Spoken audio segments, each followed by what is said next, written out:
situation d'un de nos confrères placé sous mandat de dépôt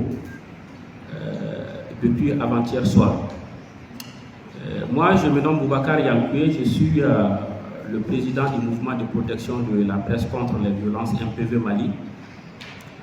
Mardi soir, Alfoussine Togo, qui est fondateur et directeur de publication du journal Le Canard de la Venise, m'a saisi vers le petit soir, m'annonçant qu'il a reçu l'appel de quelqu'un, un agent enquêteur qui est du pôle de lutte contre la cybercriminalité, et que ce dernier lui a demandé de se présenter le lendemain à 9h au siège du pôle à la CI 2000.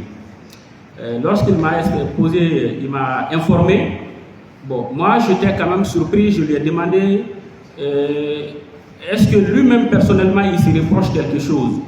Il m'a dit bon voilà, en tout cas le dernier numéro de son journal Le Canard a paru le 8 je crois. Il a fait un article qui parle du fonctionnement de la justice, à commencer d'abord par le département et aussi à certaines juridictions, notamment le pôle spécial. Bon, moi je vais dire en la matière, la loi, selon la loi qui nous régit quand même normalement, on doit t'adresser un document et la procédure en la matière c'est ce qu'on appelle la citation directe. J'ai dit en la matière normalement un monsieur devait t'appeler pour te remettre ce document là, il me dit que cela n'a pas été fait. Donc moi je lui ai dit il n'y a pas de problème, le matin tu pars, après on va s'appeler. Donc toute la journée j'étais hors de Bamako, à mon retour l'après-midi j'ai appelé David Konaté qui est le premier vice-président de la maison de la presse, et j'ai appelé aussi Modibo Fofana, président de Appel Mali. Ils étaient avec le confrère au niveau du pôle. Ils m'ont dit qu'il est toujours en audition. Donc juste après 16h, moi je suis allé directement là-bas. Donc quand j'arrivais, j'ai trouvé qu'il sortait du bureau du procureur et un agent m'a dit là-bas que bon voilà, ils ont quand même, il a été placé sous mandat de dépôt. Donc moi j'ai cherché à comprendre la situation à ce niveau, et juste après je suis passé directement au niveau de la maison centrale d'arrêt pour voir éventuellement aussi du moment où déjà il a été placé, c'est de trouver quand même, faire en sorte que au moins le séjour qu'il aura quand même à passer au niveau de la MCA, qu'il les passe quand même dans des conditions acceptables.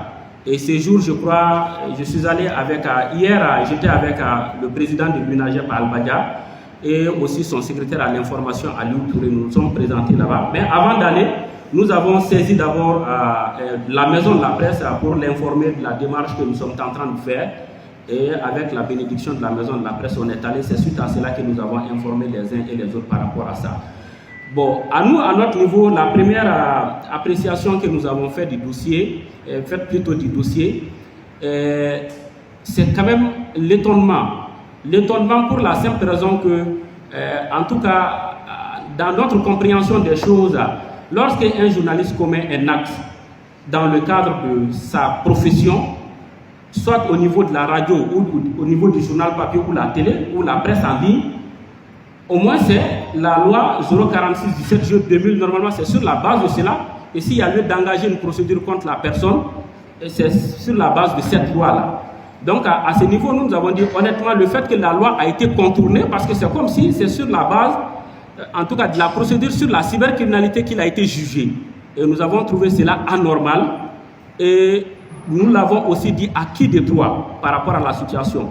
Et nous avons dit que c'est vraiment inquiétant au regard du contexte, au regard de la situation que le Mali traverse aujourd'hui, et au niveau aussi de la profession, malgré la situation dans laquelle nous trouvons aujourd'hui. Nous avons pratiquement tout perdu, mais pour la cause de la nation, on a décidé d'accompagner. Si je dis d'accompagner, il y a certaines situations où il y a certains actes que nous ne posions pas comme si nous étions dans un régime normal. On tient compte du contexte du pays. Et malgré cette situation que nous vivons, malgré en réalité l'intérêt supérieur du pays que nous avons toujours mis au devant dans le traitement de l'information au niveau de nos différentes rédactions, et si en tout cas la justice décide de frapper de cette manière un des nôtres, ce n'est pas Alfousseni qui est en réalité qui est victime de cette situation, mais c'est la profession dans son ensemble. Et nous avons vu en cela une menace sur la profession pour la simple raison que c'est un premier cas. Si on le laisse passer, rien ne prouve que dans les jours à venir, si peut-être une situation concerne un journaliste ou bien un journaliste est considéré comme une menace, il ne faudrait pas que cette loi soit contournée et qu'on aille en réalité frapper ce même journaliste-là par la même procédure. Donc ce que moi j'avais à dire par rapport à la situation, c'est un peu ça. Merci beaucoup.